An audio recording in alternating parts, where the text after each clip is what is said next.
everyone, a very warm welcome to this special. It is Mumbai Indians versus the Sunrisers Hyderabad, two teams that are in the bottom half of the table. But what they've done in the last two games is win those two matches, and now they have that winning momentum. So who's it going to be who will make it a hat-trick of wins? Will it be Mumbai Indians? Will it be Sunrisers Hyderabad? That's what we'll have to find out. Will it be Rohit Sharma's Mumbai or Aiden Markram's Sunrisers Hyderabad? Now, Mumbai beat Kolkata Knight Riders at the Eden Gardens in their last match with their top-order batters showing what they're capable of, showing their class.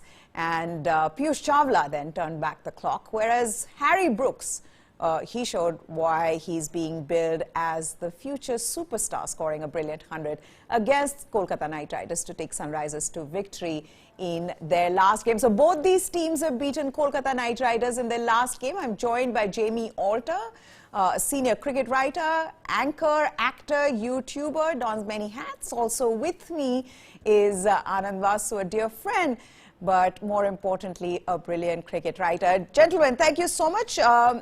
It's a big game for these two teams because both these teams are in the bottom half of the table, and this is when they would want to continue that winning streak.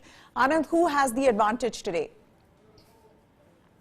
It's a tough one to call, but I would think Mumbai just about shades this one. They've struggled with their bowling a little bit, but they're putting that together. They've begun to put that together in the last two games. Playing in Hyderabad, though, Hyderabad has a team that on paper should be doing much better than it is. But we've seen in this IPL that it's not necessarily about how you stack up what you did in the auctions. What you do on the field on the day really counts. I was at a game yesterday and RCB managed to not defend more than 200 runs. So, these kind of things happen. Okay, let's then start with Mumbai Indians specifically, and let's talk about what has been going on with Mumbai Indians, their journey so far. They played 4 games, they lost the first 2 games, and you felt that, nothing was going right really for Mumbai Indians, but then came back strongly, and then in the last match against Kolkata Knight Riders, the batting came good. You finally saw what really has been expected of their batting. So in that sense, I think Mumbai fans would be happy, Anand, that, their batting's looking good because, of course, they've got the class, they've got the pedigree, but it's about coming together, and it seems like that is starting to happen for Mumbai Indians. It is, and I think it's fair to say that even the fans would have been willing to give Mumbai a little bit of time because this is a young team. This is a team that's clearly in development. This is not a team that is, fully good to go as it is. They have so many young players who are coming through. You've seen someone like Tilak Verma, who's been impressive not only in the last season, but this season as well. Someone like Dewald Brevis, who hasn't even got a game yet. You have Tristan Stubbs as well, who's another very impressive young player who's done exceptionally well in domestic cricket in South Africa. And I'm sure he'll grab his opportunities with both hands when the time comes for Mumbai Indians. So I think a little bit of patience was called for.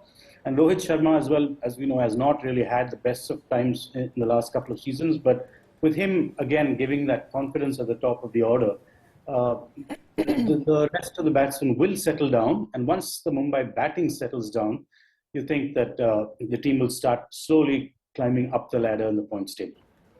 Jamie, now I know that we've seen with Mumbai Indians, there's this strong support from the owners as well for Rohit Sharma or for most of their big players, their marquee players who've been with them. But I just also want to talk a little bit about Rohit Sharma's role. Of course, as a captain, we all know, but Rohit Sharma, the batter, what is really expected out of him? Because we've discussed this, at length as well. In IPL for Mumbai Indians, it's been quite a while since Rohit actually scored a lot of runs. In fact, the 65 runs that he scored in, the match before the last one, that was his first 50 in 25 IPL innings. So, I mean, you're really looking at someone who hasn't been the kind of batter that is expected of him. What do you think they see his role as? Are they okay? Are they happy with what Rohit Sharma has been doing for Mumbai Indians? I would wager, Maya, that people inside the Mumbai Indians setup who have no problem with it because it's Rohit Sharma we're talking about and someone whose leadership has got them 5 titles, right? Now, why the numbers don't add up is for the same reason. We're talking about Rohit Sharma, right? This is a batsman who's got so much class, so much success for India, particularly in white ball cricket. All those double hundreds, some blazing hundreds in the T20I format. But when you see his numbers in the IPL, right, it's always 380, 390, 410, 420. He doesn't have the kind of 550, 600 run season that a KL Rahul fields off 4 or 5 years in a row, or what Joss Butler does, right? So that yardstick is often held fairly or unfairly. I'm not going to get into that, but just because it's Rohit Sharma we're talking about, but I'm sure he would not really mind as long as the team does well. And if I can just echo Anand's sentiments, this does not seem to me like a team that was put together last year to win the IPL this year or next year. This seems like a squad put together. Anand rightfully brought up some very, very fine young names. But even someone like Jofra Archer, knowing that he's not available for last year and still buying him, this seems like, a team that's been assembled to win you 3 titles in the next 5 or 6 years. Not last year and definitely not this year. Of course, they've always been slow starters. So the fact that Rohit's not been firing or the team lost 2 in a row, I'm not surprised by that. But like Anand mentioned, these players they have, if they get the backing of the team, if they start to click, we've seen Suryakumar Yadav got runs last match, Ishan Kishan finally got runs, Rohit got runs last to last match. If all these elements start to fire, this is definitely a playoff team. Do you agree, Anand? Oh, absolutely. And one of the things about this is also that you can't forget that they have won 5 times. So the IPL is literally a 2-phase tournament. It doesn't matter whether you get into the playoffs at number 4 position or number 1 position. As long as you can squeak in there, teams like Mumbai will have a major advantage because they know how to win. They know how to win the big moments. They have players like Rohit who've been there and done it. I think also Rohit's, just to comment a little bit more on what Jamie was talking about, Rohit's numbers, I think he's changed as a T20 batsman also in the recent past. They've been demanding more fearless, he's been as captain demanding more fearless cricket of his team and has had to lead by example at the top of the order. Earlier you would see him take a little time, especially in 50-over cricket and even to an extent in 20-over cricket, to get set, to take a few balls to get used to the conditions, to the bowlers, and then go after them. Now he seems to be looking to attack from the word go and set the tone in that manner. And I think he's also coming to grips with how he's having to adjust his game to play that role. That's also a factor, but yes, this team, I would not write it off. There are other teams who have not had much success, and if they were in a position where they had to win every single game going forward to make it to the playoffs, you couldn't really figure how they're going to do that. The Delhi Capitals, for example. But with Mumbai, when the equation gets a little clearer and the desperation kicks in and the team has got into a bit of a groove, I think they can lift themselves and do special things. Though I don't know, I'm not so sure about their bowling, Jamie. I mean, I know their batting, there are so many who've not even fired yet, and when they do get going, we've seen what they can do. I mean, Tim David, we haven't spoken about, Cameron Green being there as well. But the bowling, do you see this bowling taking them to the playoffs? Because, I mean, especially in the absence of Jofra Archer, we don't know when he's going to be fit and whether he'll continue to be fit because injury has been an issue with him. And keeping that in mind, the fact that Jasprit Bumrah is not here, is this bowling good enough? I would have to say right now, to win you the trophy, it is not good enough. But like Anand said, right, once things start to come into play and that desperation kicks in, you can expect the Mumbai DNA to seep into even players who are playing for the first time, right? Now, Riley Meredith and Jason Behrendorff, especially Jason Behrendorff, they come into the setup. They might be new to some IPL audiences, but they've done, especially Behrendorff, they've done the job in Australia, domestic cricket, international, especially the BBL. So individually, they know what it takes to get into the playoffs. It might be a different setup here. I think what might affect the likes of Meredith and Jason Behrendorff adversely is they know that the second Jofra Archer is fit. They're not going to get a place, right? And I think Mumbai has sort of oscillated between playing the 2 Australian quicks. Behrendorff probably started and Riley Meredith came in a little later. But they know that Jofra Archer comes in. Now, it is Jofra Archer who, like Deepak Chahar, unfortunately seems to be injury prone. I have no doubt that Mumbai would have banked on Archer probably missing a chunk of games. So they have their plans in place. It might not be evident to us sitting here. But yes, I agree with you. If you're depending on Piyush Chawla, Ritik, Shawkeen, and even Cameron Green to take a bulk of the wickets, it seems on paper they're not the best options. That said, Chawla has done very, very well so far. The last match, what? 4 overs, 18 runs, 2 wickets, getting big wickets. Can Piyush Chawla sustain that form throughout the IPL until the playoffs? That I have certain doubts about. Ritik Shawkeen is obviously talented, but has a bit of a hot head on his shoulder, a little bit susceptible. And Cameron Green, I think if you're relying on Cameron Green to take wickets, it's not the right option. I have to question Mumbai's bench strength. In case the wickets dry up for him, who's going to come in and take wickets? So yes, on paper, between Mumbai's batting and bowling, I think the batting is pretty settled. It's just a lack of form at a few players.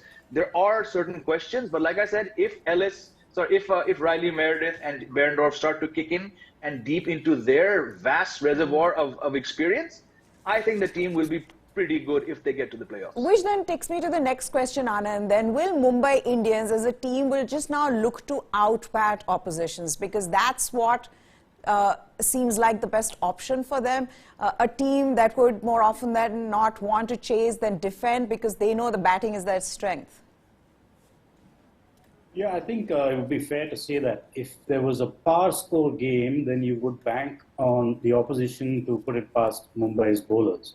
So they're going to have to consistently score more than what is considered par for the particular set of conditions or a particular opposition, because they have to give that little bit of extra cushion to their bowlers.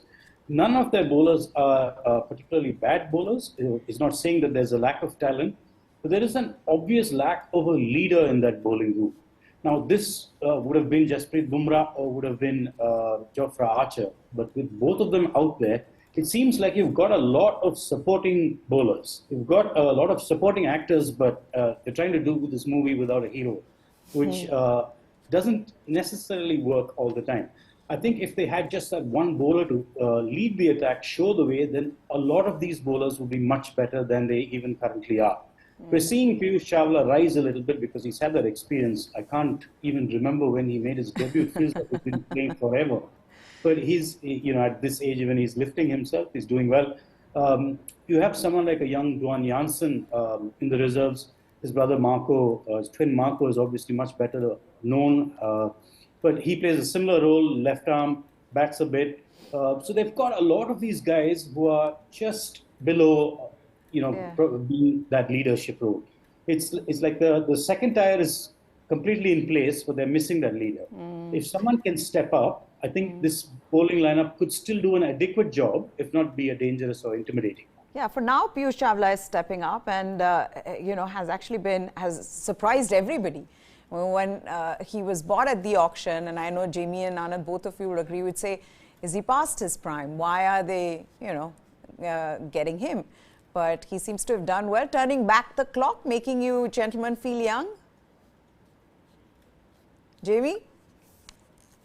Definitely, I think a lot of people who are let's use the word past their prime would be seeing how well Piyush Chawla is bowling and how in those two matches even someone like Amit Mishra did, and saying, hey, if these guys are showing that they still have it, I think we might, if we shed a few kilos, we also might get a chance.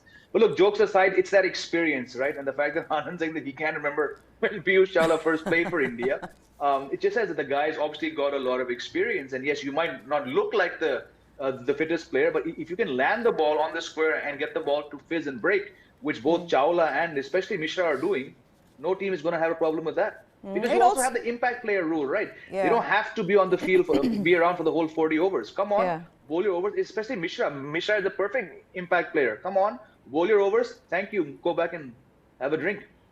Which also then, leads me to the next question, Anand, which is the experience and how much it matters, especially when it comes to bowlers, spin bowlers, to see that experience in the IPL helps you in how you want to make your plans around certain players, around certain batters, and Piyush Chawla seems to be doing that.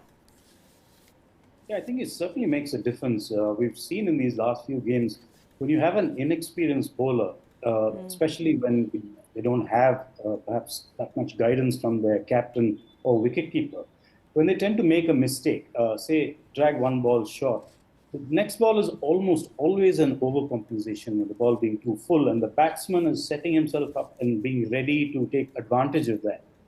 Whereas a more experienced bowler realizes that even though he tried to execute something and it didn't quite come off, the idea wasn't quite the wrong thing. And the plan is still a good one and sticks to that plan for a bit longer. Of course, even the best and most experienced bowlers will get taken apart at some point or the other in this format.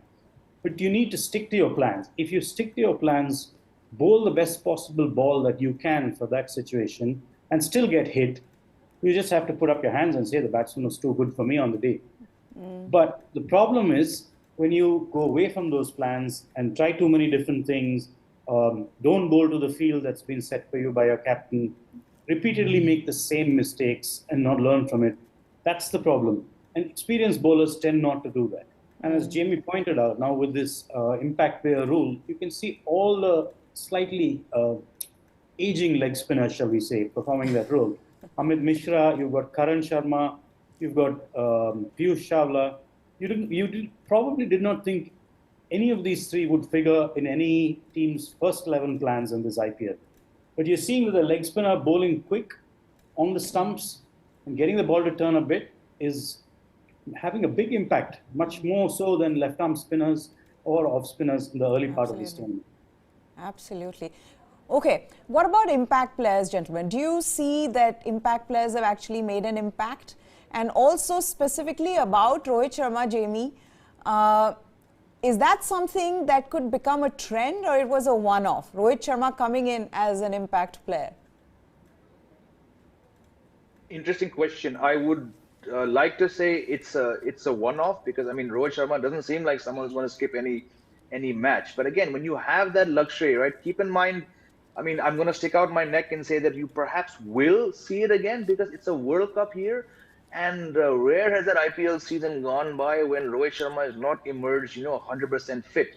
I mean, rewind to 2020 and Virat Kohli was the captain and he was giving statements like, we don't know when Rohit is going to show up, So you might see just in a World Cup year, especially if you scratch the surface and understand how much this year's World Cup means to Rohit Sharma, who was part of India's squad in the lead up to the 2011 World Cup, but then was dropped. And I'm sure in somewhere inside, it's been 12 years, but the man is probably burning to have a crack at that one-day World Cup at home as captain. So you might see if he's the kind of player, if he feels there's a bit of a niggle or he's not feeling 100%, he might just say, hey, Sky, you captain today and I'll come out and bat. I would not be surprised if we see it again. Also, Suryakumar Yadav, it's a game, and we've seen this happen to so many players, Anand, over a period of time that we've been covering cricket, where you have these incredible periods where you're unstoppable, which is what was happening with Suryakumar Yadav, the best T20 player, and suddenly couldn't get a run.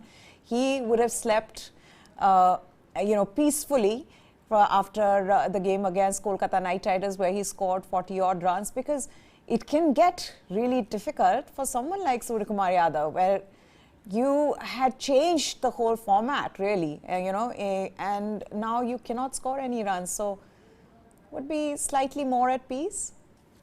Definitely, and I think also he would have learned a lot about himself and about his game in the two phases that he's gone through. Because to be fair, the first phase was unreal as well. Because the manner in which he was taking risks, and every single risk was coming off. No ball was going to the fielder's hand. The one that did was getting dropped. I mean, he just literally everything that he did turned to gold in that phase. And that's not going to happen over a consistent period of time for any batsman who plays such a high-risk game. Equally, the opposite then turned around, where he could not even get one ball to play. He was getting out on the first ball pretty much every time. And each time in a new way. So it was not as though there was a technical flaw that bowlers were exploiting or something like that. It was just sheer coincidence, bad luck, I don't know what you want to call it. It was just one of those things that I don't think there was anything to do but play out time and wait for things to change for them, which they seem to have. Now, I suspect the future is going to be a little more ordinary for Surya. It's not going to have that high and hopefully not going to have this kind of low, but more of a mixed bag. We'll have days when he can have this high impact and there'll be days when he goes well. But it also gives you a sense that maybe he's not Or will he be approaching his innings in a similar way, Jamie? Because earlier, you look at Suryakumar Yadav, you said this is fearless batting. You cannot understand the supreme confidence that he has in his ability, but it's also how fearless he is in the way he approaches an innings. Now, as he rebuilds this in his career, you wonder whether he'd be approaching the innings in a similar way. It's interesting because Anand did rightly point out that those 3 golden ducks that he got against Australia, there was no obvious flaw. Yes, a lot of airspace was given to how in the second match against Stark, the foot was going here, the bat was coming from there. That could be for n number of reasons. What I was very glad to see, even though he was out first ball, I forgot who they were playing because it's the IPL. But he played the shot which he's often gotten off the mark with so many times. Like Anand said, the start was so unreal, right? Getting caught on the boundary in that last match, I was actually glad to see that he went back to that shot, right? I thought perhaps he could have come out and played 4 or 5 balls, but he said, you know what, I'm going to back myself. And lo and behold, yes, it was another golden duck. People got worried, but he started to play those shots. And that pickup shot, that very unique shot, I don't know if you can call it a pickup shot, the one which goes right over deep Mikudan square leg. The fact that he was nailing that against KKR, I think, yes, Anand's right in saying that perhaps those highs won't come back and he may have to recalibrate his approach. But I was very glad to see that he didn't shun what has got him that success. Yes, there was a golden duck caught at fine leg, but that he backed himself to play that shot first ball. I think things are going to be okay for Sky. Okay, we've talked about Mumbai Indians enough. Let's also shift focus to Sunrisers Hyderabad. 2 wins for them as well, Anand. And the team, again, some of the changes that have been made in this team. One where Harry Brook has come to open and he's dazzled us all with that fantastic 100. But it almost seems like Sunrisers have now got the balance right. Marco Jansen is in, Mayank Markande, coming in place of Adil Rashid and getting wickets in the last 2 games. They seem to have found the right combination. Do you agree? I do. And I think it was only a matter of time before Harry Brook did what he did. Yeah. Because, he's bats at this pace in test matches and in 50-over cricket. So there's really no reason for him to do anything differently in 20-over cricket.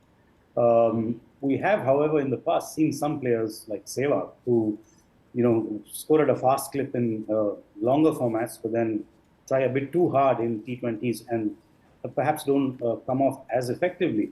But I think Brook's a kind of natural ball hitter. He's again, to use a word that you just brought up, fearless. He doesn't really need to do too much unconventional hitting. He doesn't need to try and manufacture shots. He just has so many options. So I think Brook, yes, whether he bats opening or in the top 3 is going to be a very dangerous player. And I don't think that we've seen the last of the big scores from him.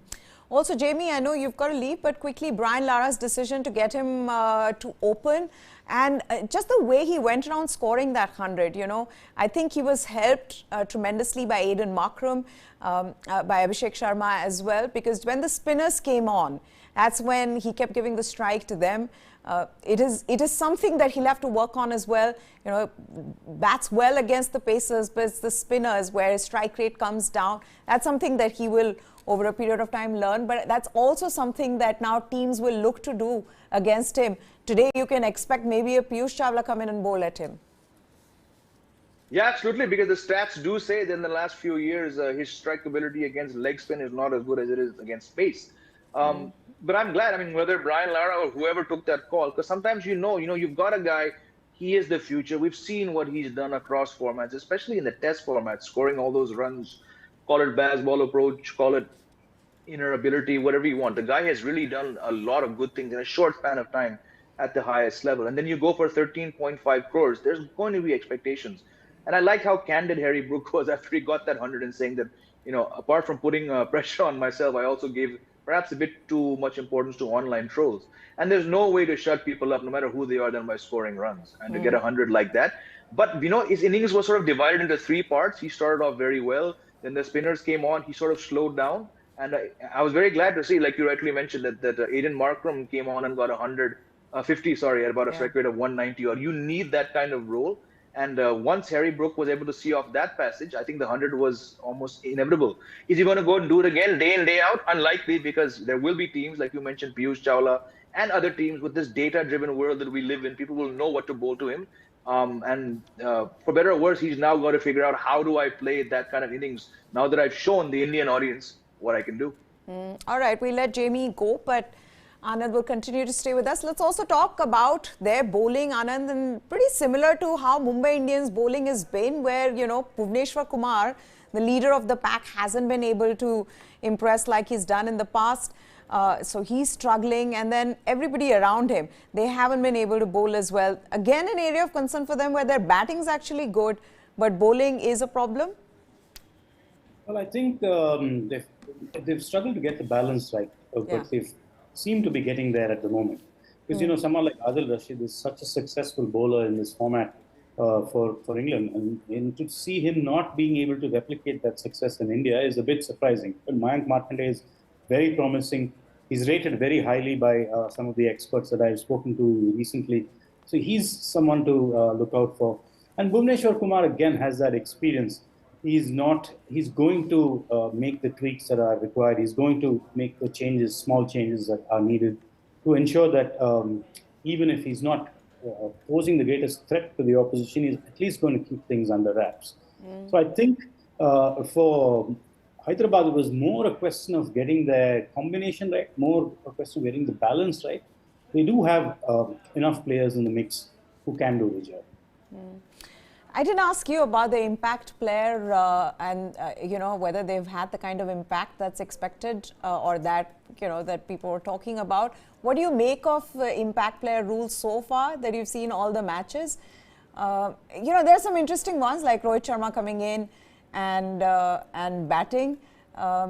Also, yes, yesterday someone suggested that maybe next year when MS Dhoni, you know, maybe doesn't want to play the whole game, he can use that impact rule to his advantage. How do you see this impact rule? Yeah, I think the one thing that has misled us a little bit is the nomenclature. Calling this the impact player, I think has distracted us from what it actually is. This is essentially 12-a-side cricket now. You just have 12 players, and then given that you can choose your teams for bowling first or batting first, and then have substitutes, it just means that you can make the maximum use of your resources. It means now that every team is going to have batting at least until number 8, you know, irrespective, and they're still going to have enough bowling options. I think this is going to lead to tighter games in the IPL, definitely. I think in the long run, it's perhaps not the greatest development for Indian cricket, because this just means that batsmen have less and less incentive to bowl, even part-time bowling. Bowlers have less and less incentive to develop batting as a second string or even fielding as a second string, because they can do their job and get off the field.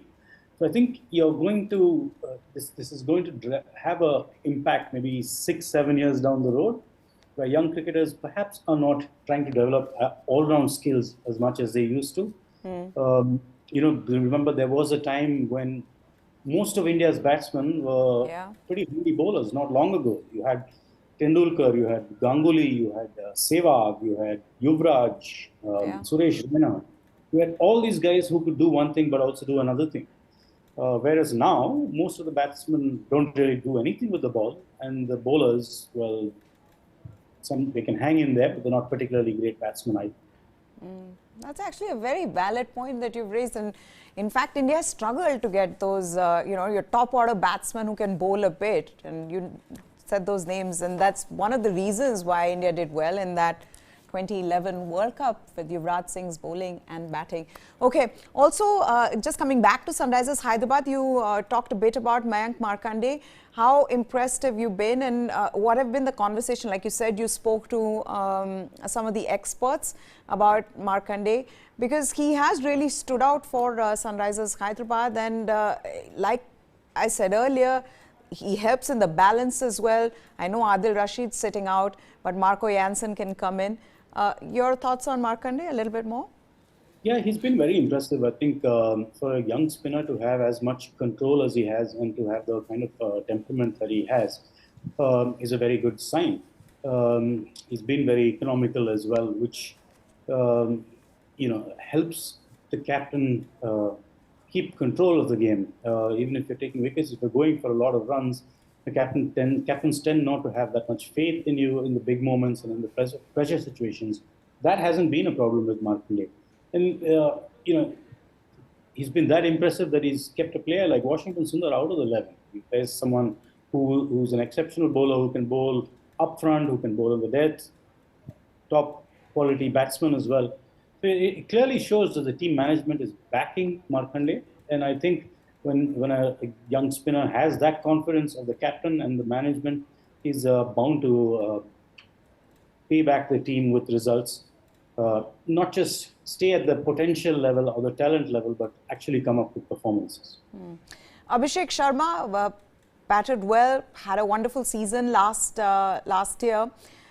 With Mayank Agarwal struggling and, with Abhishek Sharma, the way he was batting last year as an opener, will they be tempted to put Abhishek with Harry Brook? I think at some stage that is something they will have to think about, especially because Mayank's struggles don't seem to have they don't seem to be ending. It's not like with some batsmen you get a feeling that they're just one big innings away from turning things around. But Mayank's been struggling for a while now. There seem to be some technical issues that have crept into his batting. How he sorts that out during a tournament, during a competition, is up to him. If there was enough time off, he would go back to his coach. He has a coach he's worked with all his life in Bangalore, well known as RX Murli. He'd go back to the drawing board and try and sort out these little technical inefficiencies that inevitably creep into your game when you're playing match after match after match. But now he doesn't have the luxury of doing that. How he gets himself out of this and gets back to being the Mayank Agarwal who could score runs consistently is a big challenge. And how long will the team have patience with that? Perhaps they will at some stage think of putting Abhishek Sharma back up at the top of the order. Also, it's a big moment for Tilak Verma, Hyderabad boy playing in Hyderabad. I know I don't know if you saw the picture of the Mumbai Indians team at his home, and it was wonderful to see. But these are also little stories that we love about cricket, isn't that so? I mean, he's played for Mumbai, but now he comes back home. His coach was talking about how they would love to see him in Hyderabad. So this is nice. It is, and considering that Mumbai picked him up when he had hardly played that much domestic cricket, he had played a little bit, but it was because their scouts had been out and about watching Tilak play in various forms of cricket, various levels of the game, that Mumbai Indians identified him very early on and kind of headhunted him and got them on board. And they gave him an opportunity and a firm run where other teams might not have, because he wasn't yet an established name. I think that's something that he's going to be very grateful for. Mumbai Indians tend to be loyal to their players, and their players tend to be very loyal to the team as well. You hardly see any chopping and changing or people leaving unless there's very good reason for it. So I think it'll be a great moment for him to play in Hyderabad, certainly. Yeah. His loyalties will still be with Mumbai, and we saw that those photos that you were referring to, and kind of had a little miniature Charminar to give away to Deval Brevis, who's obviously a good friend of his. Yeah. Both young cricketers coming up in the game. So yes, it'll be a very special occasion for him, and he's not one who's overawed by the occasion or by pressure. So I'm sure he'll soak it in and enjoy it, and let it bring out the best in him rather than let it affect him. Yeah. Okay. Let's also take a look at the points table, and like I said, these two teams at the bottom, in the bottom half, we of course know Delhi Capitals haven't really got a win, but Rajasthan Royals, and what a good team this has been. Anand, I'm going to come to you. LSG with 6 points. They've got 3 wins and 2 losses. CSK, GT and Punjab Kings have actually done well. They can pat themselves on the back with the team that they have. They've actually done well. Kolkata Knight Riders 4 points. RCB 4. Mumbai Indians at the bottom with Sunrisers Hyderabad and Delhi Capitals. But Rajasthan Royals, and that's the other thing that Sunrisers Hyderabad's missing there. But yes, Rajasthan Royals, and you see, whenever we look at any of these these squads, Anand, and especially after an auction, you see what the bench strength is going to be. You of course look at who their core players will be, their playing 11, but the bench strength, and that's where I think with Rajasthan they've been brilliant. They've got the balance right, but the bowling has, you look at their bowling, and like we've been discussing, you look at their bowling and you compare it to, say, Sunrisers Hyderabad or Mumbai Indians, and you realize the difference that is there between these teams. Absolutely. I think not all teams did as well as each other in the auctions. Some did better than others. Some had different strategies. I think, especially with the two teams that are playing today, you see Mumbai Indians and Sunrisers, they broke the bank going for the most expensive foreign players. They've identified a certain player or players that they decided that they must have at any cost. That was the strategy that they took. Whereas Rajasthan's strategy has kind of always been the opposite, where they're like a budget team or a moneyball team. They're heavily data-driven. They're heavily into building a squad rather than basing their plans around just 1, 2, or 3 players. Yeah. Different teams have taken different approaches, and I think it's still early in the tournament. While the points table does look very lopsided, we've seen over the years. We've seen in the IPL, but that these things tend to catch up, and then somewhere towards the end, you'll have all these equations coming in where someone must win 5 games on the trot to get through, and it happens. Yeah. Some teams, I doubt that Delhi can come back from this, but I think everyone else will still think that while the road might be a tough one ahead, there's still lighter there. It's going to be a long IPL for Ricky Ponting and Delhi Capitals. But quickly, you were there at the match yesterday at the Chinnaswamy Stadium. You're talking about auction. What is it with Royal Challengers Bangalore and their dependence on Virat Kohli, Glenn Maxwell and Faf du Plessis? Earlier it was Chris Gayle. After that it was AB de Villiers. Somehow you couldn't have, chasing 226, you couldn't have had a better platform than the one that was provided by Glenn Maxwell and Faf du Plessis, and yet Royal Challengers couldn't cross the line. Yes, I think you will, looking at the squad, you have to say that there is a massive dependence on these 3 players.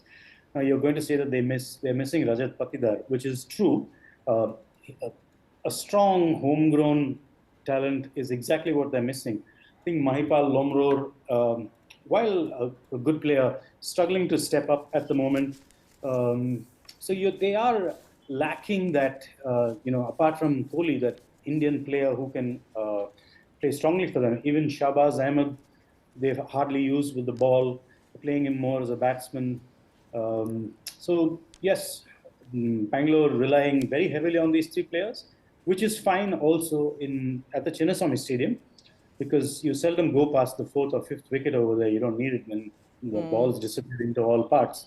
But when Bangalore play away, I think they'll be tested a lot more. Also because they'll have much longer boundaries to deal with. So everything you hit is not going to fly into the stands, which is something that they will have to get used to again. So I think Bangalore, with this high dependence on 3 players, may still be okay at home, but it's not going to be easy when they get on the road. Okay, I think with that, it's time for us to wrap this up. But Anand, thank you so much for taking the time out. It is the big game today, which is Sunrisers Hyderabad versus Mumbai Indians. And like we've been discussing, both these teams will be desperate to really continue that winning momentum. They are in the bottom half of the table. They all want to get there, get the points quicker, so that they can make it to the playoffs. That's it from us. Who's going to get to the hat-trick of wins? You'll find out at 7:30 when the match begins. For now, goodbye. Thanks for watching.